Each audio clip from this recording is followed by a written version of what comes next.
Hi everyone. Today we're going to talk about subspaces of Rn. And at first this is going to seem kind of contrived, but we'll loop this back to linear transformations in our previous discussion towards the end of the video. So let's jump right on in. First, let's just define a subspace,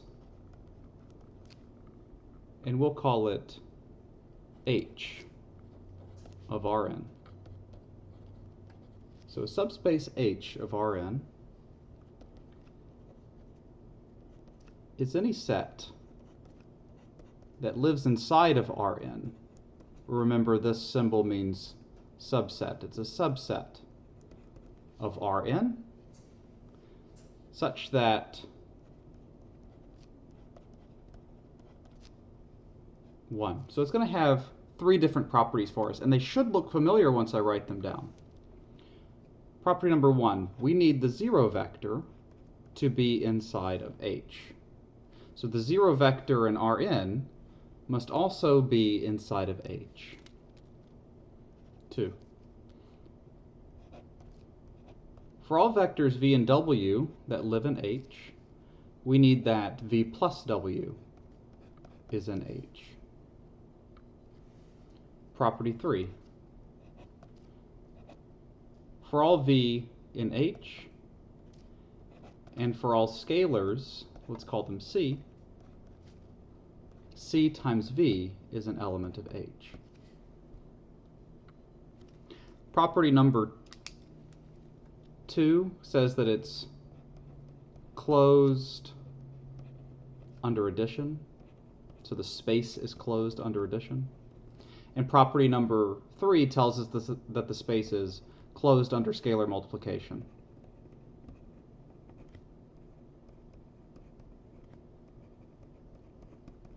And you should say, well, boy gee howdy, this is really familiar to the properties that we had of linear transformations, right? For linear transformations, we know that t of 0 is 0. Maybe that's not exactly the same. But I know that for linear transformations, it had something to do with adding two vectors and something to do with scalar multiplication. So you should really be thinking about how can we reintroduce the idea of linear transformations back into this as well. But before we get there, let's talk about an example.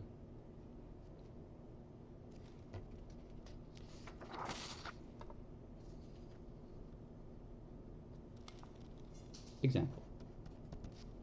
Let v1 all the way through vp be elements of Rn. So suppose we have p vectors in Rn. Then we want to claim that the span of the set of vectors v1 through vp, so the span of these p vectors, turns out forms a subspace of Rn. And let's just remember in our minds, if we have a single vector, the span of a single vector, non-zero vector, is a line. So a line through the origin will be a subspace, and we'll see this. If we have a span of two linearly independent vectors, that's a plane that we've seen, and planes through the origin are subspaces. So this helps us see the intuition behind what these subspaces are. So let's go ahead and prove this. You should pause the video and try to prove this yourself, and then we'll prove it together once you give it a shot. All right, so first we need to show that 0 is an element of the span of v1 through vp. And this is true. Why? Because I know that 0 times v1 plus all the way through 0 times vp is 0. So we're done. Yeah, the 0 vector can be achieved by linear combinations of v1 through vp. Property 2. First we need to let, what did I call it? V and W be in the span. Ooh, let's not call it V and W, sorry. Let's call them vectors x and y be in the span of v1 through vp. suppose we have two vectors x and y in the span of v1 through vp. We want to show that x plus y is also in the span of v1 through vp. How do we do this? Well, if x is in the span of v1 through vp, then I have scalars c1 through cp such that x is equal to c1 v1 plus all the way through cp vp. And because y is in the span, I also have scalars, maybe d1 through dp, such that d1 v1 plus dot dot dot plus dp vp is equal to y. What do I want to show? I want to show that x plus y is in the span. So let's consider x plus y. Well, let's add them. We have that x plus y is c1 plus d1 times x1 plus all the way through cp dp plus dp times vp. Sorry about getting kind of cramped over there, guys. So what does this mean? This means the vector x plus y is a scalar times x1 plus a scalar times x2 all the way plus a scalar times vp. And so it's in the span. So we've done this. And let's do property 3. Property 3. We need to consider a scalar, let's call it c, times x. Yeah? And let's use the same x that we just did. Well, what's c times x now? This is equal to c times c1 v1 plus blah blah blah plus cp vp. In distributing c now, we see that this is c times c1 times v1 plus all the way to c times cp times vp. And indeed, we have now shown that c times x is an element of the span because it can be written as a linear combination of those p vectors. And that's kind of cool. So a good class of subspaces to hold in your mind are spans of vectors. And remember, those are lines through the origin, planes through the origin, hyperplanes through the origin. Any nice surface through the origin that we've talked about in linear algebra so far. A point at the origin, and we'll do all this as specific examples in a second. Note, this is called the subspace generated by v1 through vp.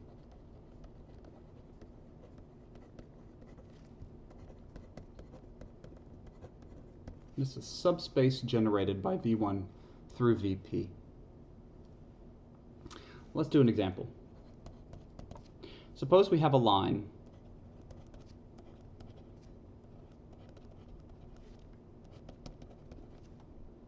and it has parametric equation x equal 1 plus 2t, y equal negative t, z equals 3 minus t, where t is some real parameter. Question: is L a subspace? Pause the video, try to work this out yourself, see what you think.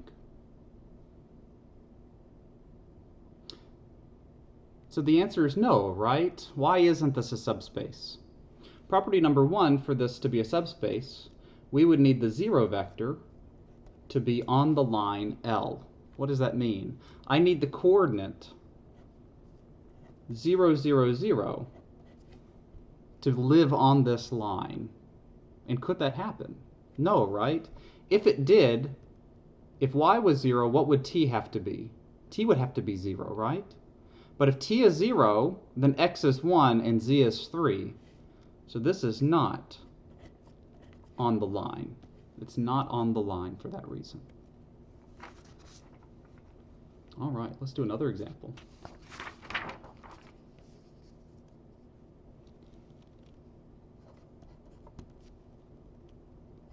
Suppose you have the set that just has the 0 vector.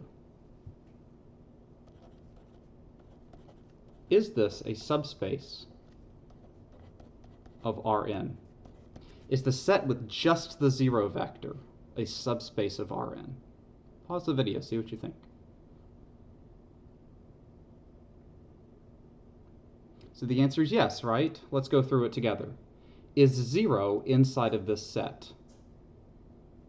Yes, right? So 0, the 0 vector is inside of the set with just the 0 vector in it, yeah? Well, that's property 1. What about property 2? Pick any 2 vectors inside of the set. What are 2 vectors that live in the set? Well, you only have one choice, right? It has to be the 0 vector and the 0 vector, yeah? And it's the sum of the 0 vector with the 0 vector inside of this set. And the answer is sure, because that's also the 0 vector.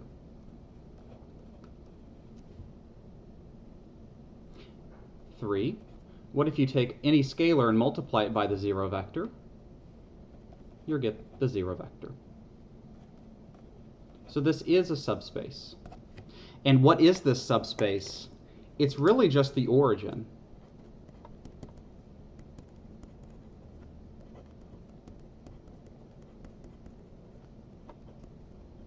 So this is just the point at the origin. So the point at the origin itself is a subspace of Rn. The point at the origin itself is a subspace of Rn. Let's do another example.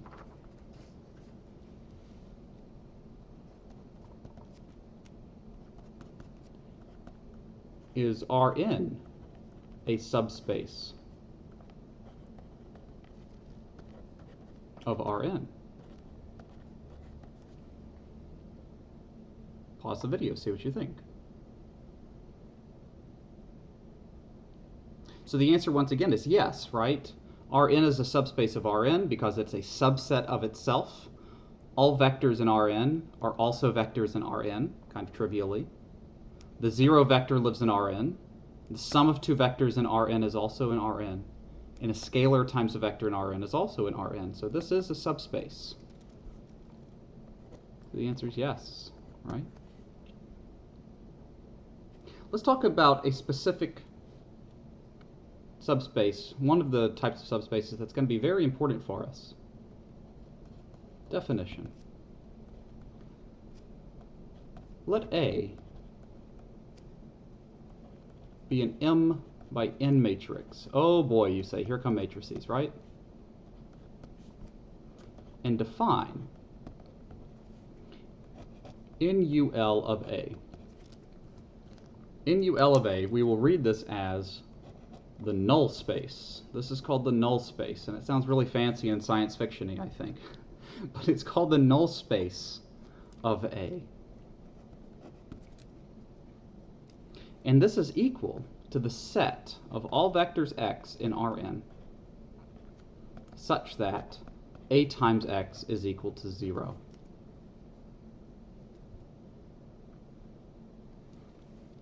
Theorem.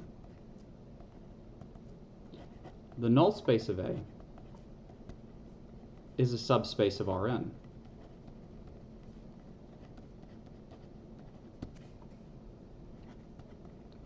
Proof.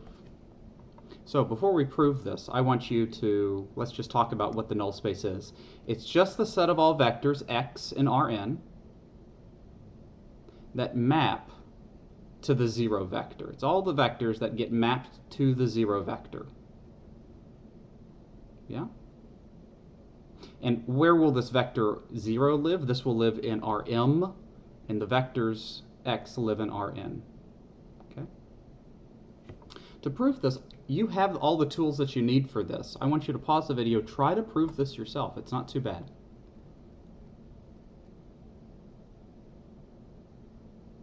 All right. So proof. What do we need to do? We have those 3 conditions, right? Condition 1.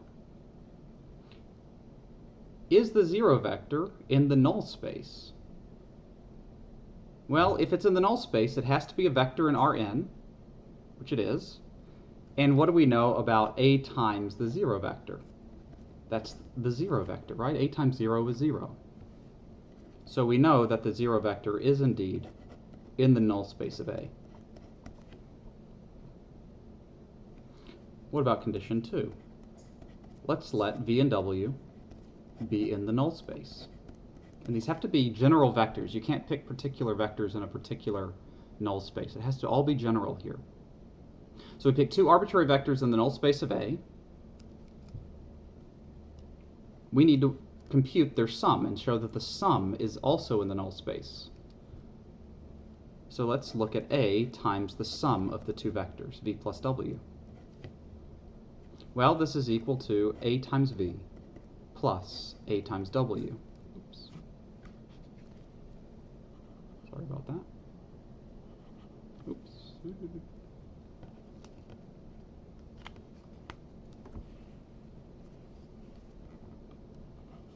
There you go. And now what is A times V? Well, V is in the null space of A, so A times V is 0. W is in the null space of A, so A times W is 0. So this is also the 0 vector. And finally, let's let C be a scalar.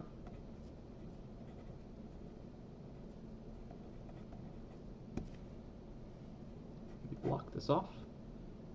What do we know about A times C times V? This is equal to C times AV. But because V was in the null space, A times V is 0, C times 0 is 0, so we have that CV is also in the null space. So this is a subspace. Yeah? Cool. So let's do another example. Another really important subspace is called the column space. Let's define it.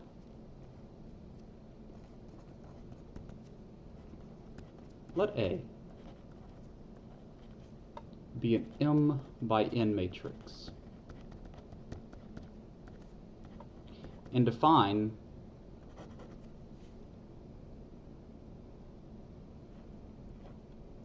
COL of A.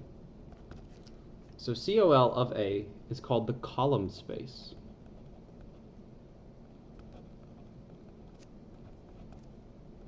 It's called the column space of A. And this is equal to the set of all linear combinations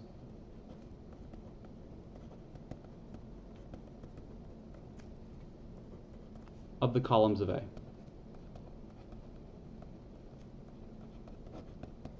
Set of all linear combinations of the columns of A.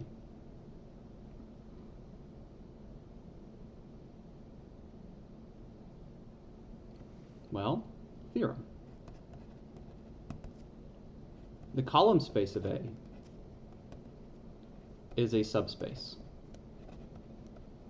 of Rm. Pause the video, try to prove this for me.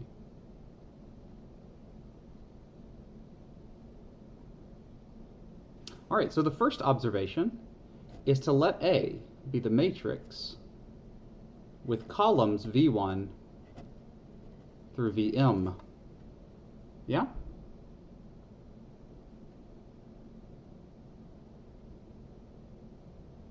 Oops, Vn, I guess. Vn. Sorry about that. Vn. It has columns V1 through Vn. What's the column space, therefore? The column space is the set of all linear combinations of these columns. So the column space of A is really just the span of V1 through Vn. And what do we know about this? We know this is a subspace. It's a subspace of wherever these vectors live, and these vectors do indeed live in Rm. Because we already proved this, right? The span of any set of vectors is a subspace. What's interesting is that if the matrix A is associated with the linear transformation T, yeah? If we have A times T of x is equal to A times x is our linear transformation, then the column space of A is the same thing as the range of T. So the column space links back up to our range of our linear transformations. Alright guys, so that's enough for this video. The next video that I'm going to post today, we'll talk about basis of subspaces. And just as a preview, a basis is a set of vectors in a subspace that is linearly independent and spans the space.